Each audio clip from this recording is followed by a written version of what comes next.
तो मेरा जो क्वेश्चन है, मोस्ट ऑफ द क्वेश्चंस जहाँ पर जितने पूछे गए हैं वो सारे कवर हो जाएंगे इसमें प्रायोरिटीज़ है, इसमें जॉब है, इसमें करियर है, इसमें चॉइस है, इसमें पेरेंट्स, फैमिली, सब कुछ है। मैं एक्साइटेड हो रहा हूँ सुन करके, जल्दी बता दो। ऐसा क्वेश्चन तो मेरे को आज तक किसी ने नहीं पूछा। क्वेश्चन ये है कि how to deal with the issues when you have your own dreams what you want to accomplish versus family issues. अगर आपकी फैमिली आपकी ड्रीम्स के अगेंस्ट है, for example me, I am an engineering graduate, गलती से, and my father wants me to work in a corporate sector, which I do not want to, and I've been working from last 2 years, but I'm not really happy. और ये सब आप share करना चाहते हो कैमरे में? Yeah, sure you can. अभी जो आप जॉब कर रहे हो वो सिक्योर्ड है पूरी, मतलब अच्छी, you are getting good money, good package, everything financially? बिल्कुल नहीं सर, बिल्कुल नहीं सर। अभी 5 महीने पहले लास्ट आगे ग्रोथ नजर आ रही है वहाँ पे? आगे फ्यूचर कुछ नजर आ रहा है? कुछ भी नहीं, फ्यूचर भी नजर नहीं आ रहा, अभी भी कुछ नहीं हो रहा है, बस पेरेंट्स को लग लग रहा है कि बुरा क्या होगा। सोचने वाली बात है, तो अब प्रॉब्लम क्या रह जाती है? And also sir there is a comfort zone जहाँ पर आते ही आप थोड़े से ढीले पड़ने लगते हो अपने ड्रीम्स कंप्लीट करने के लिए। सो दैट्स, हाँ, एक कंफर्ट जोन है, क्योंकि हर महीने के एंड में चाहे वो जॉब हमको पसंद हो चाहे ना हो, बट द पॉइंट इज वहाँ से महीने के एंड में सैलरी तो आ ही रही है, और उस सैलरी के अकॉर्डिंग हमारे खर्चे ऑलरेडी बने हुए हैं, और एकदम से अगर वो आना बंद हो गया तो गए। यही सब डर है ना। टॉपिक क्लियर हो रहा है? मतलब क्या है ये टॉपिक, कि अगर फैमिली सपोर्ट ना करे, बट एक्चुअल में जो टॉपिक है वो फैमिली के सपोर्ट की प्रॉब्लम नहीं है, ये कंफर्ट जोन की प्रॉब्लम है, कि चाहे जितना भी बुरा है, जैसा भी है, कंफर्टेबल है। कंफर्ट जोन का मतलब है नोन है, कि हमें पता है, एवरीबडी अंडरस्टैंड्स इट। तो हमारा जो माइंड है that is always afraid, we are always afraid of the unknown, क्योंकि पता नहीं वहां पर क्या होगा। तो जैसे ये पता नहीं आ जाता है तो लोग डरने लग जाते हैं। जो भी ऐसा पाथ होता है जिस पर सब चल रहे होते हैं, चाहे वहां पर कितने भी धक्के पड़ रहे हैं, वहां पर कितनी भी मारकाट मची हुई है, वहां पर कितना भी रोना धोना है, लेकिन मैं अकेला नहीं रो रहा, मेरे साथ में सब रो रहे हैं। अरे चलते रहो। लेकिन जैसे कोई ऐसा पाथ नजर आता है जिस पर सब नहीं चल रहे हैं, यानी आपको अकेले चलना पड़ेगा, this is called fear of the unknown. ये बहुत बड़ा फियर होता है। जैसे अगर मैं अभी आप में से किसी को यहाँ पे स्टेज पे बुला लूं और कहूं बोलो यहाँ पर आकर के 10 मिनट तक, क्या होगा? डर लगेगा या नहीं लगेगा? पहले ये सोच लेना, मैं एक्चुअल में बुलाऊंगा उनको जो बोल रहे हैं नहीं लगेगा डर, क्योंकि ये मत समझना यहाँ पे ये 200-300 फुकरे बैठे हैं, लाखों लोग देख रहे हैं इस वक्त कैमराज में, लाखों लोग। मतलब मुंह से कोई भी एक गलत बात निकली और आपकी लाइफ एक अलग ट्रैक पे निकल जाएगी। टॉपिक ऐसा दे दूंगा कि हाथ पैर कांपने लग जाएंगे। कौन के ऊपर बोलना है? आओ बोलो, कौन बोलेगा? बोलो, बोलोगे? अरे let's give a big hand for her यार। नहीं बोलना नहीं है मेरे। मुझे डरा दिया आपने तो यार। सही में, मतलब you are okay with speaking on it, on this topic? Talk about sex education that is related to porn. अच्छा, और पूरी दुनिया इसको देखने वाली है, you are okay with it? Yeah, obviously. आ जाओ आप इधर आओ, बोलो क्या बोलते? Let's give a big hand for her. Wish you all the best. Sir मैं जरा see when I was in adult 13 to 14 years, तो मेरे घर पे ये होता था कि जैसे मतलब थोड़ी कंजर्वेटिव सोच होती है थोड़ी फैमिली की, कि जैसे टीवी पे हम बच्चे थे तो ऐड चल रही है, जैसे कॉन्डम की ऐड आ गई या सपोज कुछ भी बहुत रोमांटिक से ऐड आ गए, तो सारे मतलब ऐसे हिलने डुलने लगते हैं, मतलब उनको बहुत अनकंफर्टेबल हो जाता है कि यार बच्चे देख रहे हैं, उनको कुछ मतलब इनसे दूर रखो। तो या तो टीवी बंद हो जाती है, या तो वो लोग चैनल चेंज हो जाता है। हाँ, चैनल चेंज हो जाता है, या तो वो लोग वहाँ से मतलब चले जाते हैं। तो थोड़ा अजीब लगता है कि फैमिली इतनी कंजर्वेटिव क्यों है। अभी हम रेप कल्चर की बात करें, जैसे इंडिया में इतने सारे रेप बढ़ रहे हैं, और जब भी गवर्नमेंट बात करती है कि हमें सेक्स एजुकेशन को स्कूल में इंट्रोड्यूस करना चाहिए, मैं थोड़ा हाँ आराम से Nervous. पानी वानी चाहिए? No it's all right sir. जब भी गवर्नमेंट बात करती है सेक्स एजुकेशन की, तो हमारे जो भी मतलब सो कॉल्ड रिलीजियस लोग होते हैं वो इसे अपोज करते हैं कि that is not our culture, that is a western culture. But आज के टाइम में सर ये सब बहुत ईजिली अवेलेबल है। अगर आप पेरेंट्स अगर किसी बच्चों को नहीं सिखाते तो वो इंटरनेट से या किसी भी और मीडिया से वो सीखने ही वाले हैं। तो जिस चीज़ को आप कंट्रोल नहीं कर सकते तो आप उसको अपने तरीके से अपने बच्चों को उस चीज़ का एजुकेशन दे, तो आगे जाके वो उसको किसी गलत तरीके से कोई उसको ना समझा दे। जैसे कोई लड़की है, मे बी वो 15 to 18 ईयर्स में जाती है, तो उसके लाइफ में कोई ऐसा आता है कि जो उसका मिसयूज़ करता है, उसे पता ही नहीं होता, अवेयरनेस ही नहीं होती कि इस चीज़ को लेके क्या रियलिटी है और क्या होना चाहिए। तो मेरा सर आज का थोड़ा इशू ये अभी जो गवर्नमेंट में चल रहा है कि सेक्स एजुकेशन को कैसे स्कूल में इंट्रोड्यूस करवाना चाहिए, about their private parts, what is bad touch, what is good touch, that kind of things. That's it. Excellent. Let's give a big hand for her. Wish you all the very best.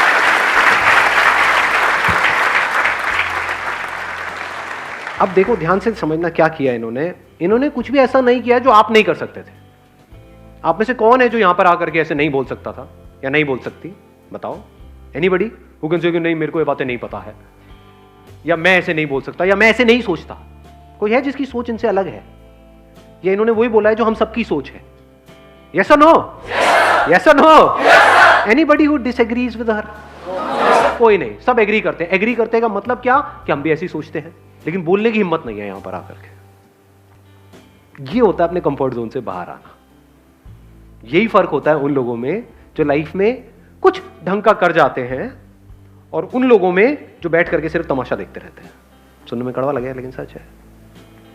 इतने सारे लोगों में एक ने अपना हाथ ऊपर किया और यहां पर आकर के बोलना, क्योंकि मैंने पहले ही बहुत डरा दिया था लाखों लोग देखने वाले हैं ये वो, still he has that courage to take a stand for what is right.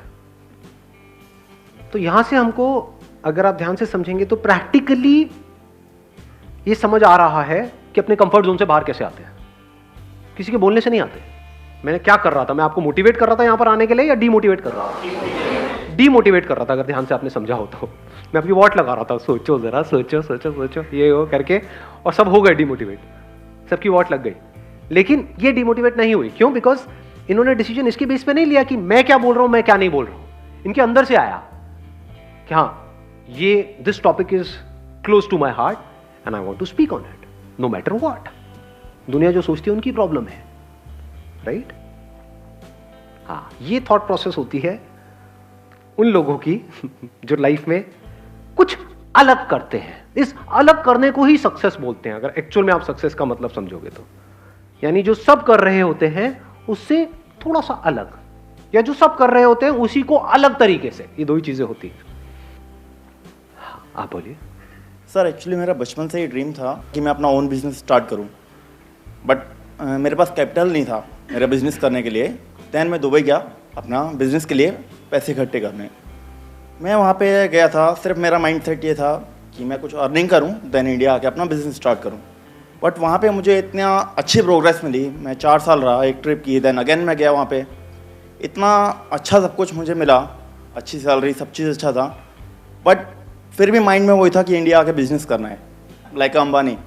अभी मैं 5 महीने पहले इंडिया आया दुबई से, तो मेरी और इंक्रीमेंट कर रहे थे जो मेरे बॉस थे। बट अभी मैंने स्टेप लिया, नहीं, अगर अभी नहीं कर पाया तो फिर कभी नहीं कर पाऊँगा। बट अभी यहाँ पे बिजनेस जो स्टार्ट किया है, इसमें कभी कभी ऐसा फील होता है कि वो ऑप्शन ज़्यादा बेटर था। इन्होंने एक बड़ी कमाल की बात बोली, अगर आपने ध्यान से सुना हो तो, कि इन्होंने जॉब को छोड़ा और अपना बिजनेस स्टार्ट किया। अब इनको ये लग रहा है कि यार वो जॉब ही अच्छी थी, मान लो, या उस जॉब में भी प्रोग्रेस की कोई कमी नहीं है, वहां पर भी हम आगे बढ़ सकते थे। तो अब ध्यान से समझना, कंफर्ट जोन से बाहर निकलने का मेन पर्पस क्या है? क्या ये है कि हम ये छोड़ करके वो करें? क्योंकि जो भी करोगे उसके भी अपने प्लस माइनस होंगे। क्योंकि जब तक कोई चीज, जैसे बोलते नहीं, कहावत नहीं, दूर के ढोर। हाँ, तो दूर से बड़ा अच्छा लग रहा था बिजनेस बिजनेस, कि मैं बिजनेस करूंगा, मैं ये मैं वो। जब जाते हैं, वो करते हैं प्रैक्टिकली, तब हमें समझ आता है कि वो मेरे लिए है या नहीं है। तब ये भी समझ आता है कि जो हम पहले कर रहे थे वो मेरे लिए है या नहीं है।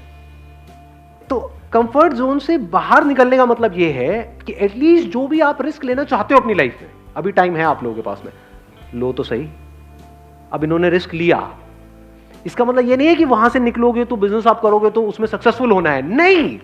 कंफर्ट जोन से निकलने का मतलब ये है कि एटलीस्ट अब आप वहां से बाहर निकले, आपने बिजनेस ट्राई किया, हो सकता है वो बिजनेस चले, हो सकता है ना चले, because it depends upon lot of factors. नहीं भी चले, अगर आप वापस से वहां भी गए जहां पर आप पहले थे, तो एटलीस्ट आपके अंदर से जिंदगी भर के लिए रिग्रेट निकल गई। ये रिग्रेट तो गया ना हमारे अंदर से हमेशा के लिए कि मैंने ट्राई नहीं किया। ये इंपॉर्टेंट है लाइफ में। उसके बाद अगर आप वहां वापस भी जाओगे तो आप नोट करोगे आप पहले से बहुत ज्यादा अच्छे से काम को करोगे, और माइंड में ये जो कॉन्फ्लिक्ट चलता रहता था कि ये करूं या ये करूं, वो हमेशा के लिए निकल गया, खत्म।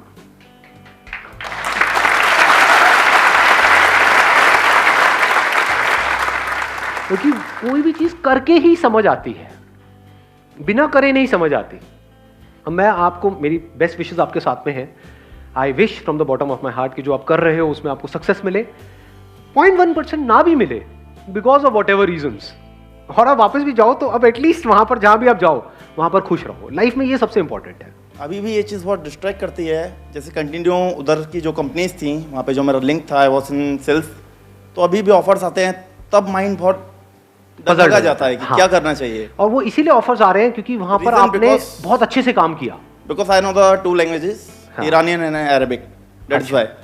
मतलब अगर इसको सिंपल वे में देखा जाए तो you were an asset to those organisation जहां पर आप काम कर रहे थे, है ना? यस उनके लिए आपकी वैल्यू है। यस। अगर नहीं होती तो ऑफर्स भी नहीं देते, तो इसका मतलब वो तो दरवाजा आपके लिए खुला ही है। तो अब आप अपना एक माइंड मेकअप कर सकते हो कि मेरे को अगले 1 साल तक लग करके उसके ऊपर एक्ट करना है, और फिर 1 साल बाद देखना है कि इसमें से क्या निकल करके आ रहा है। अगर तो कुछ निकल के आ रहा है तो बहुत बढ़िया है, नहीं तो I will go back there. But you must give it a shot, क्योंकि बिना दिए वो समझ नहीं आता। इससे आपको भी आंसर मिला अभी कि अभी आप कह रहे हो कि जहां पे मैं काम कर रहा हूं वहां पे पैकेज भी इतना तगड़ा नहीं है और फ्यूचर भी इतना स्कोप नजर नहीं आ रहा है, तो एटलीस्ट आपने अपने एंड पे कुछ करने की कोशिश करी।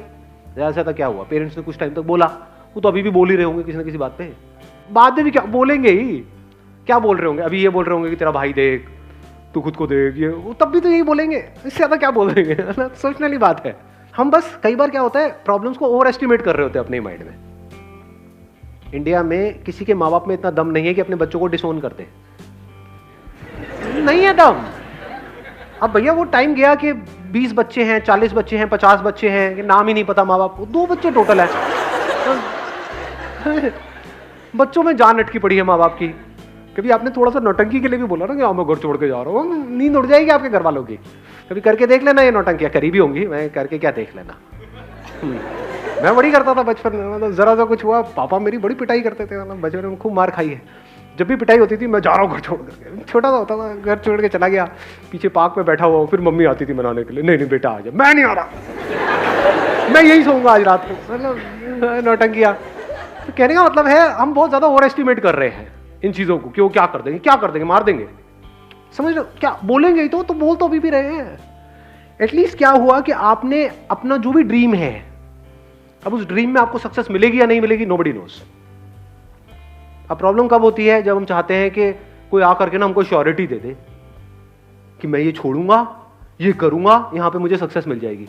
याद रखना मेरी इस बात को अच्छे तरीके से, गांठ बांध लेना, कोई भी बंदा आकर के अगर आपको इस तरह की श्योरिटी दे रहा है ना, चोर है 1 नंबर का वो बंदा। वो अपना काम निकालेगा और आपको साइड में करेगा। जो भी बंदा जिसको आपसे कुछ नहीं चाहिए वो कभी भी आपको श्योरिटी नहीं देगा, आपको सही सलाह देगा। तो मैं आपको बिल्कुल एक अनबायस्ड एक सही सलाह दे रहा हूं। वो सही सलाह क्या है, अगर एक्चुअल में आपके अंदर से आ रहा है कि यार ये तो करना ही है लाइफ में, एक बार तो ट्राई करना है, तो करो ना। फेल हो गए तो जो कर रहे थे वही करते रहना बाकी पूरी लाइफ। एटलीस्ट ट्राई तो करो, और क्या पता सक्सेसफुल ही हो जाओ वहां पे, क्या पता सक्सेसफुल हो ही जाओ। अभी आपने अंबानी का नाम लिया, क्या पता दी नेक्स्ट, क्या सरनेम है आपका, कमानी।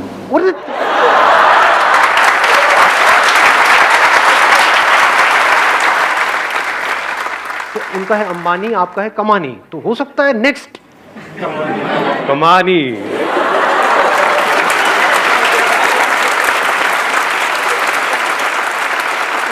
चलिए जी, wish you all the very best, thank you so much for coming and see you soon.